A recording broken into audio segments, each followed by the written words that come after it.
Here we go, Matt and JD with the round number one recap of the 44th FIDE Chess Olympiad 2022. How are you doing, JD? I'm doing all right. Everything went more or less as expected, with like one little tiny hiccup on the U.S. team, right? Right. So all the top teams won. And we're going to start with kind of recapping the US team's biggest game. And then we're going to kind of talk about all the teams just in general. So US team 3.5 out of 4, but one surprising game. And let's dive into it. We have Aronian with the black pieces against David Silva from Angola. What do you know about this team? I know that I Googled Angola earlier today and found out that they're a country on the southern side of Africa, So we got a Sicilian, D6. and Iranians on the black side, right? That's correct. And we Yeah, see yeah. bishop to b5 check here. This is the Moscow variation, also known as the canal attack. This has been played by Magnus Carlsen quite a bit in recent years, and it's just a way to get out of that open Sicilian theory. Do you think though? Because I was looking at David Silva's game history, and he's traditionally played an open Sicilian. So do you think that Aronian was surprised with this bishop b5 check? That's good research. I had not seen that before, but I think you're probably right. I bet he looked at Silva's games and expected open Sicilian.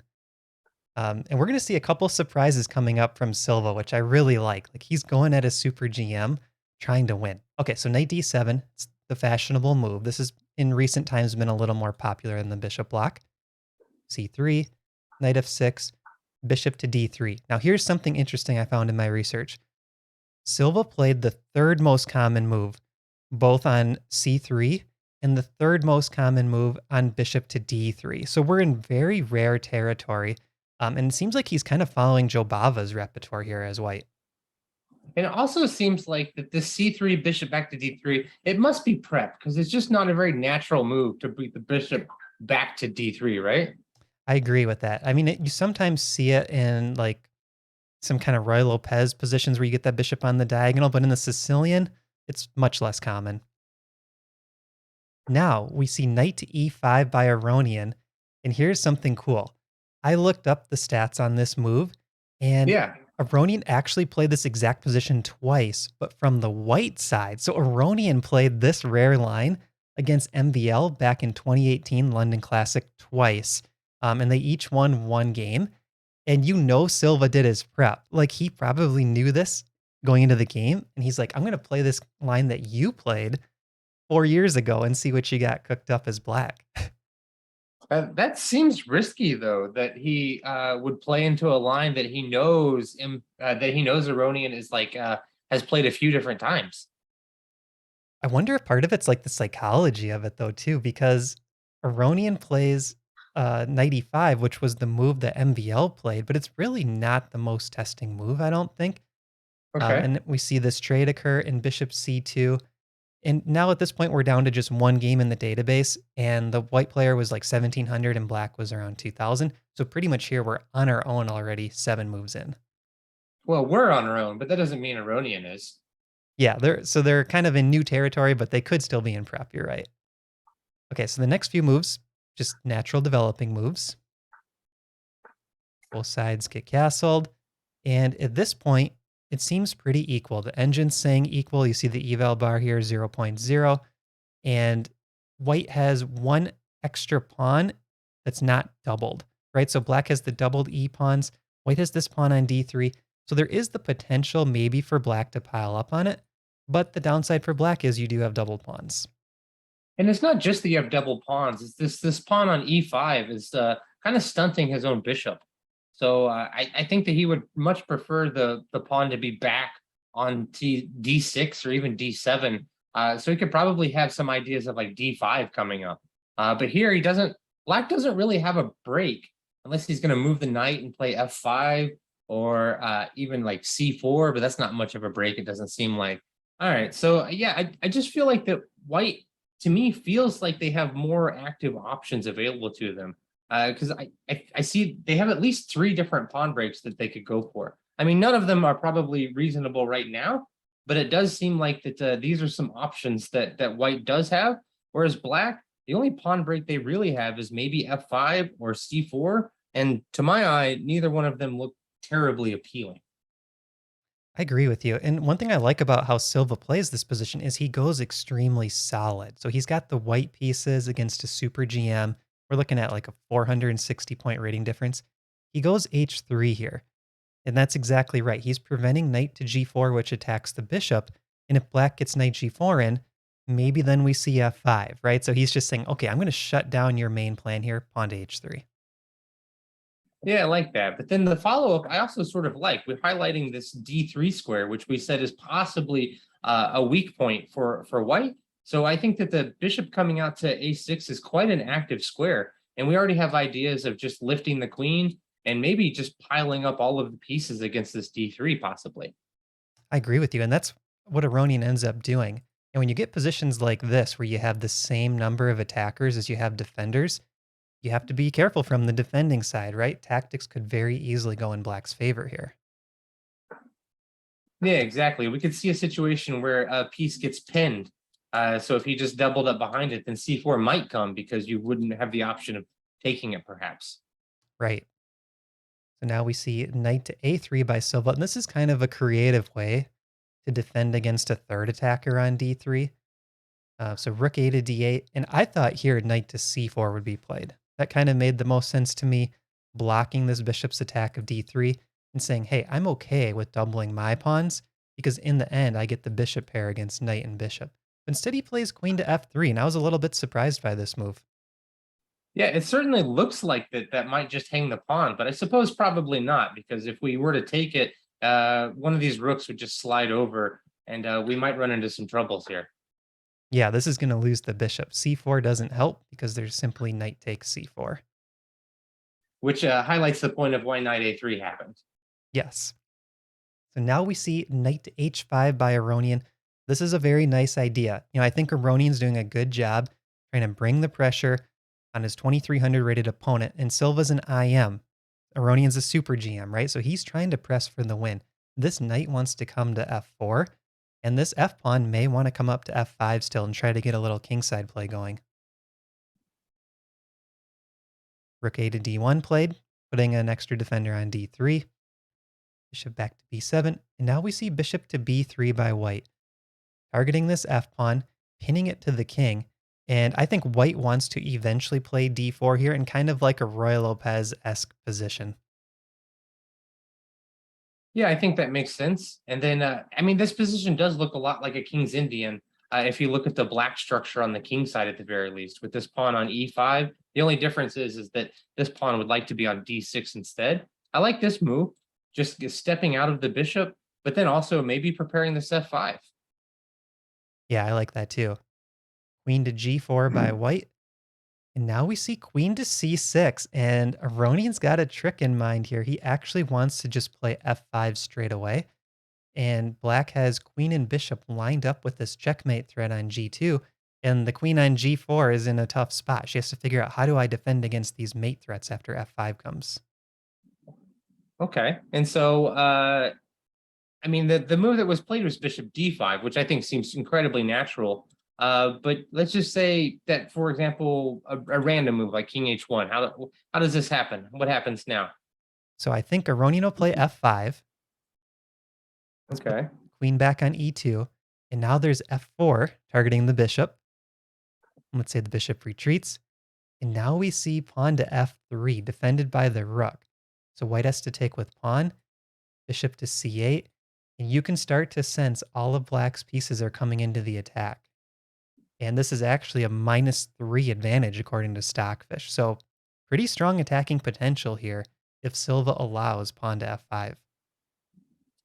But he actually doesn't. He just cuts it off with bishop to D5. So it seems like that. If we've been watching the eval where black had slight amount of pressure, and white was sort of uncomfortable. But after this, we see that the situation is starting to slip a little bit, right?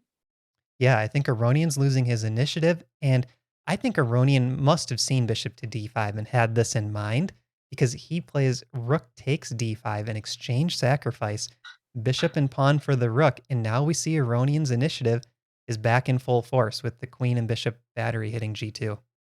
Yeah, he gets slightly more than the bishop and a pawn though. I mean, he does also pick up the bishop pair, which he has, and he unblocks this e pawn, which gives it the opportunity to move forward. And this bishop starts looking a lot happier at that point. And if Aronian's able to play f5 right here, I think he's close to winning, right? So Silva has to be very careful and figure out, how do I keep this queen guarding g2? Or, like he did in the game, make a move so that there's no longer the queen takes g2 checkmate. So he plays very solid here, on to f3. But I actually kind of like Aronian's position. I like this activity for black again. But like, I would struggle because I know that this f3, it looks pretty tough to splinter that. Now, why can't he just follow up with f5 immediately anyway? That's the top move. I mean, it's complicated, but Stockfish says f5 is the strongest move. Let's say queen to a4. You can play queen to e6. And there's a crazy tactical idea coming up. Let's say bishop to f2. What could black do here? I don't see a crazy tactical idea. I'm just worried about my pawn on a7. So sack it. Go g5. G5, huh? Okay, G5, and fine. If I take it, Now we have bishop takes f3. And after g takes f, there's knight to f4. Stockfish says this position is equal. There's probably perpetual chances, but it's queen h6, queen coming down the h file. And white is actually up a rook for a pawn, but black has full compensation.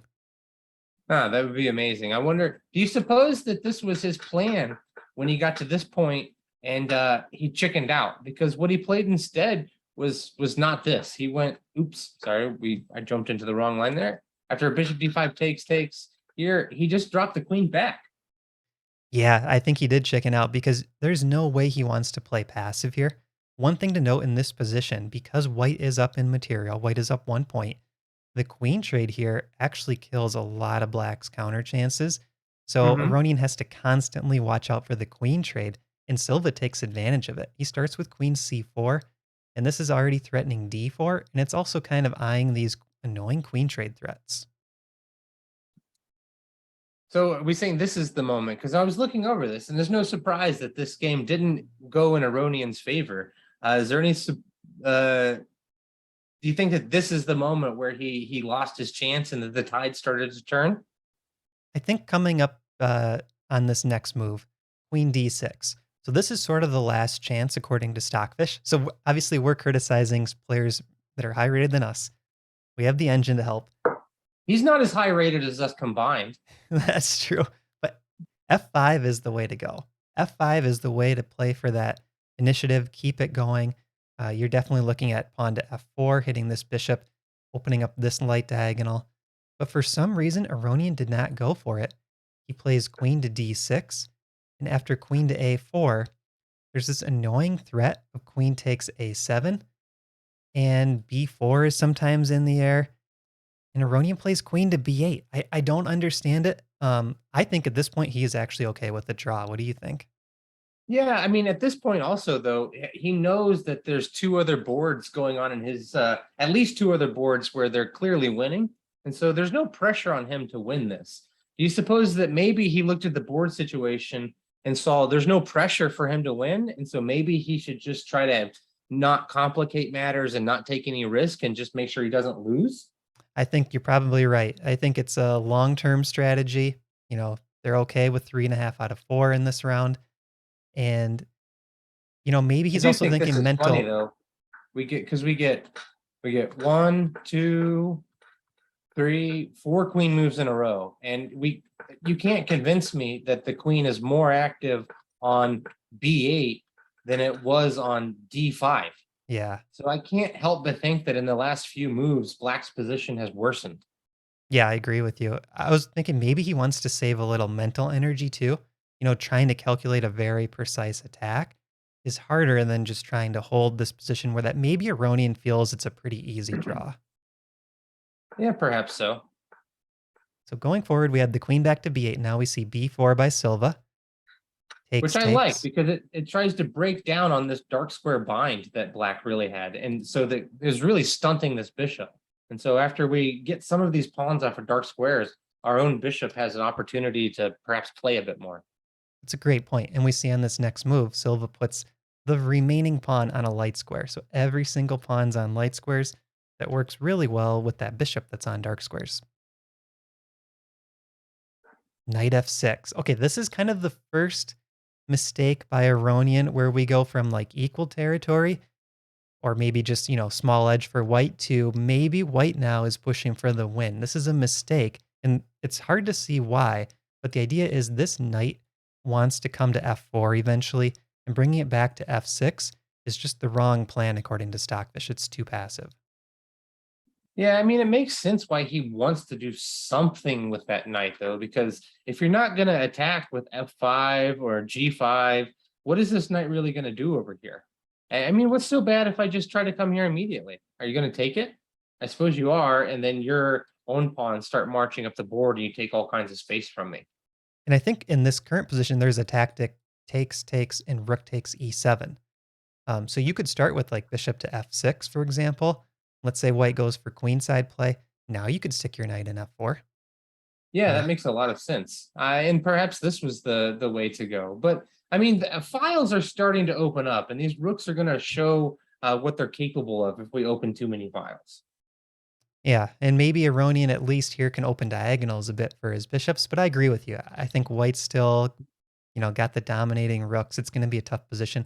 But knight f6, like, it's kind of continuing with the passive play, right? He already put the queen mb8. He's retreating the knight. There's no longer f5. There's no longer knight f4. I think he's in draw mode, and I think he feels that he can just kind of hold this solid position. Knight to b5. This is a pesky move. We see the bishop lined up with these two pawns. There's actually a threat of queen a4. And if this pawn pushes, b6 becomes a huge weakness. So it's hard for black to defend the a7 pawn after knight to b5. Which I think probably he saw that, and which is why he dropped the knight back, because he drops the knight back again. And Hmm. to defend this pawn, specifically probably against these ideas of playing a5 or the queen to a4. But the knight here, black has this additional option, which he avails himself of a5 now. Right. And I think Silva here is just playing very solid again. So I give him a lot of credit. He's not over pressing against Aronian. He's just controlling the whole board. Puts his queen back on b1. And now we see king g8 by Aronian. And there's just a little bit of shuffling to improve the pieces. Bishop back to f2, kind of opening up this rook on the e file. Queen to b3, lining her up with f7, guarding a4, knight c5. And now we see bishop takes c5 by Silva, not the top engine move. So Stockfish is saying it's only, in quotes, only +1 for white, but he did have like a 2.5 point advantage. But we get this position, bishop pair against a rook and knight, but the knight is just super solid on b5 and the bishops have no scope. So I really like white here. I agree that I do like white. I know that that knight is solid, but I would prefer it were on like d5 or something instead. I'm not sure what it's going to do on b5. There's not one single target for it to hit, and I don't know that the a7, c7, or d6 squares are particularly important. So while the knight looks nice aesthetically, I might be on the lookout to try to find a better square for it. That's a really good point, and I think you're in Aronian's head right now, JD, because Aronian is probably thinking the same thing. You got a beautiful knight on b5. Your rooks are, have potential, but really they're not doing anything right now. Everything is defended. So now we see rook to b1, queen, or rook to c8, and queen to d2. So now Silva starts slowly poking at these weaknesses. We see both of these pawns on a5 and c5 are pawn islands. They're isolated, and they can't be defended by another pawn. So we get So it's this. the queen's favorite job is to defend pawns. Yeah, she looks like a b6 pawn right now. Yeah. So rook b3 by Silva, and really all of the action is just happening on the b file. This is a good takeaway for viewers. When you have an open file on the board, that's the pathway to get the rooks in the game, and oftentimes it's the most important imbalance in the position. So that's what Silva's doing here. He's putting It's both also the rooks. only file he can really play on. I mean, he can never really play d4, and he can never really put any meaningful pressure against e5. So the b file is really all he's got. Right, so both of these pawns are kind of stuck, right? No one can push in the center. Rook b8 by Aronian, and now we see queen to e3. just being annoying. And if this were like two players below 2,300, I think black is crumbling here all day long because there's just too many targets to hold on to. But we have Levon Aronian with the black pieces. And what does he play here, JD? This move is really surprising. I really liked this move when I saw it. It's the I'll give him props for his rook sack, and I'll give him props for this move. But for the rest of the game, I'm really kind of disappointed in Aronian. But yeah, E4 is really nice. Just opening up this bishop with some clean threats, some really serious threats here. Like if you just, for example, try to take the natural one and think you're going to get the D file for yourself, well, then we get rook takes. You can take it back however you like. Let's just say you took it back this way. Well, then you get smacked in the face with this guy, and all of a sudden it's black who's doing much, much, much better. And I didn't look how much time was on the clocks, but I wonder if Silva was low on time at all, because this is definitely a blitz tactic too. Like, oh, let's see if he'll fall for this rook takes b5. And what about instead of queen takes? I mean, what if you just play like this? That's a good question. There is e takes f3, opening up the white king. So I do think Aronian has some, potential attack here if white makes the wrong move. But what does Silva do? He plays solid again with the queen takes e4 response. Yeah, queen takes e4 and just says, I'm going to maintain the status quo, except for I'm going to take yet another pawn.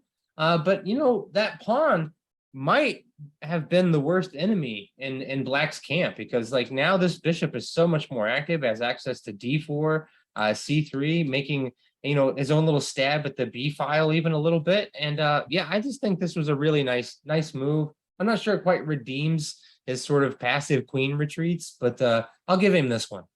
So he can keep his Super GM title for now, you're saying? For this move, at least, anyway. Now we see e6 by Aronian. This traps in the d7 bishop, but I do understand why he did it. If you play an active move like bishop to f5, there's queen to d5, and these queen trades are just super annoying.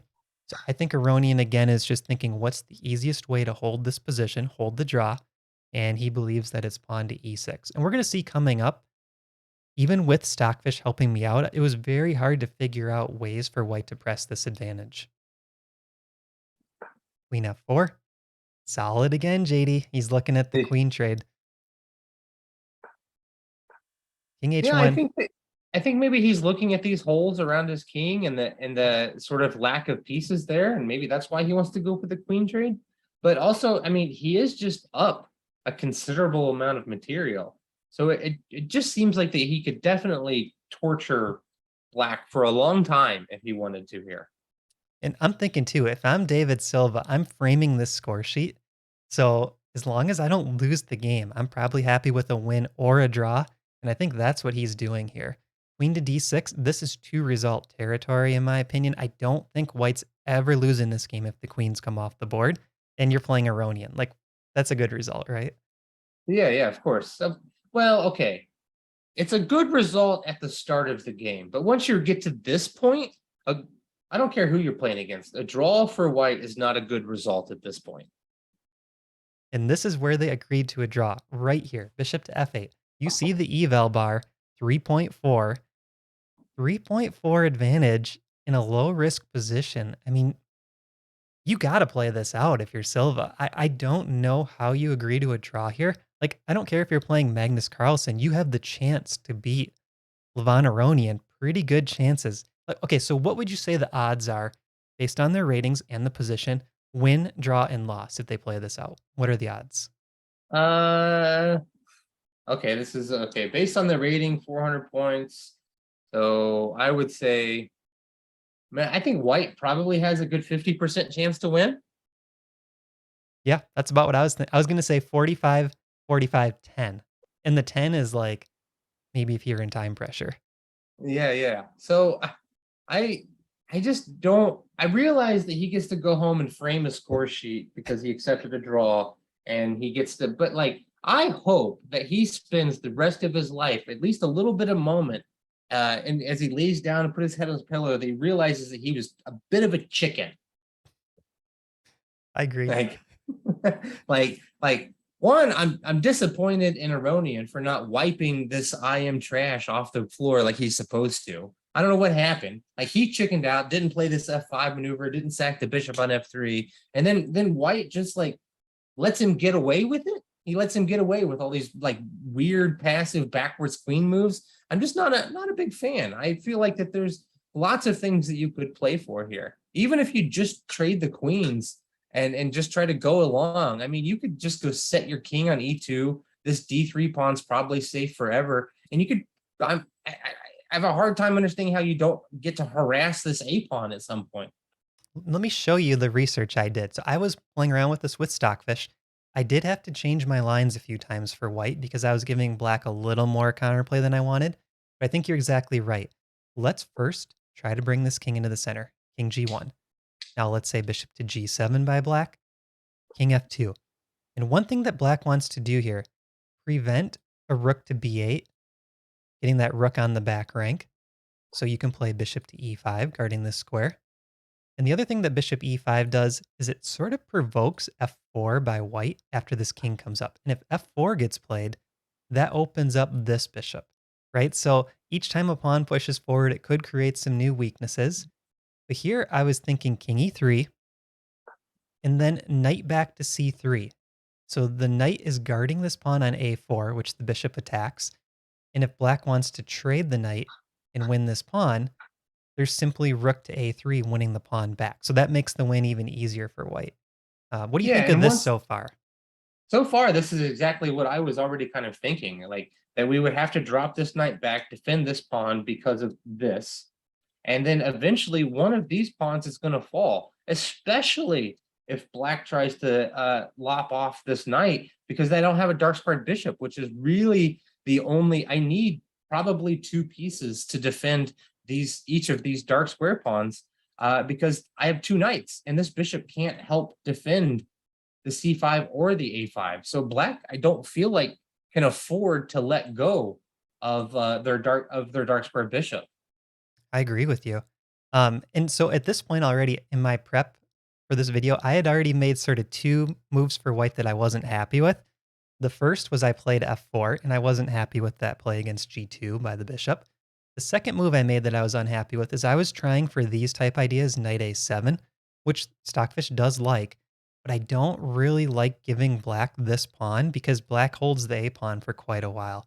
Um, Hmm. but Silva has already shown he's really good at controlling Aronian's counterplay. I think he could have easily found the moves that we've gotten up until this point. Okay, so let's say g5 by black, king d2, defending the knight, freeing this rook up to move. Bishop Yeah. f4, king c2. And now we can infiltrate with the rook finally, rook to b7. Yeah, and again, this is starting to look pretty fantastic, I think. I mean, granted, maybe it's not the most clear how we're going to proceed, but I mean, even something as simple as this, just threatening this pawn, looks like it's annoying. And I have a feeling we're going to continue to make these kind of annoying threats. And at some point, we might even consider giving back the exchange for, say, this bishop to distract this rook and come pick up this pawn when we just have this outside passer that might be difficult to deal with. That's exactly right. And our king's in good position for that type of exchange sack.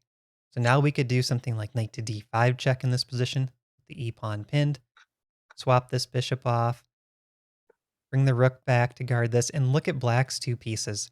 Extremely passive. f5, we have rook c7, trying to win this pawn, and I think this is crumbling pretty quickly for black. The white king is just in perfect position. I don't see why Silva didn't play this out. I really think that he could have found these types of moves. Yeah, this really isn't like that flashy of play that we've come up with. We really just brought our king up, most basic thing to do in the end game, move the knight out of the way, infiltrated with the rooks. That's really all we did here. It wasn't like we went on some sort of crazy computer line. So I don't forgive David for not winning this game because I feel like that Aronian deserved to get punished for chickening out. Yep. I think Aronian played with fire this round. He played aggressive and he almost lost. Yeah, he didn't have to play that aggressive. And then at moments where he should have played more aggressive, he didn't. So really just in both directions, there's improvements for Aronian. So let's recap kind of the overall rounds of the day, starting with the top board. India beat Zimbabwe 4-0. US won 3.5 to half against Angola. How did your other favorite teams fare today? They all did great. So Germany, who I was rooting for, they went 4-0 against the Sudan. And then also I was pretty happy that Serbia also went 4-0 against Malta. And then the last team that I was really wanting to check out was Iceland, and they also had a good day. They went 4-0 against Ghana. So every team that I was rooting for is doing great so far. I feel pretty thrilled about that. How did your India 2 and 3 do? I know that you've been watching those guys. They both won 4-0, so I was happy to see that. I'm definitely rooting for the India teams. And I'm also like really invested in the Norway team because when Magnus starts playing, I think we're definitely going to want to follow all of his games. Norway won 3.5 to half, only drawing on board 3. So all the top teams won pretty much 3.5 to half or 4-0. So I'm going to try to insert some drama where there probably is none. But later on, if the Indian teams end up getting paired against each other, do you think there's any chances for any collusion? It's a good question. I don't know how that works in Olympiads, actually. It's a very good question. We'll have to see. One thing to note, so with these teams scoring 3.5 out of 4, I looked up the tiebreak system. If two Yeah, teams end up tying at the very end, the first tiebreaker is actually the sum of the opposing team's scores, kind of dropping out the lowest score. Only the second tiebreaker is the individual game points. So Aronian drawing this game isn't as important as if that would have been the top tiebreaker was total game points, because then I would not forgive him for that. It's like you I can't draw think this game. I think that I think that his punishment is that he knows that he gave away a draw to somebody and probably should have been a loss to someone who had no business doing that. Well, if I'm team captain, I'm benching him round two, game two. Well, that which brings up a good point. Why is Aroni in our board one today? Where did Caruana go? And then also in Norway, where was Carlson? What happened to our big dogs? Yeah, I think they're resting him against the quote unquote easier pairings. But as we've seen, not all these games are easy. Like I think Caruana would have won, and maybe we would have swept round one for the US. Yeah, it's probably not that important that we swept it, but it's just it's a little bit obnoxious. We seem like we definitely should have done that. So let us know in the comments which teams do you want to see win, and we will try to cover those teams a little bit more in the future recap videos as well. Yeah, you have more than 100 teams to choose from. Surely you can find somebody who tickles your fancy. Yeah, and if we get 100 comments, one for each team, then we're going to just go back to what we're doing now and pick which teams we like. No. We'll do no. If we get 100 comments picking 100 teams, we will review a game from every single team. Deal. All right, thanks for watching, everybody. We will see you tomorrow for the round two recaps. Bye, guys. Bye bye.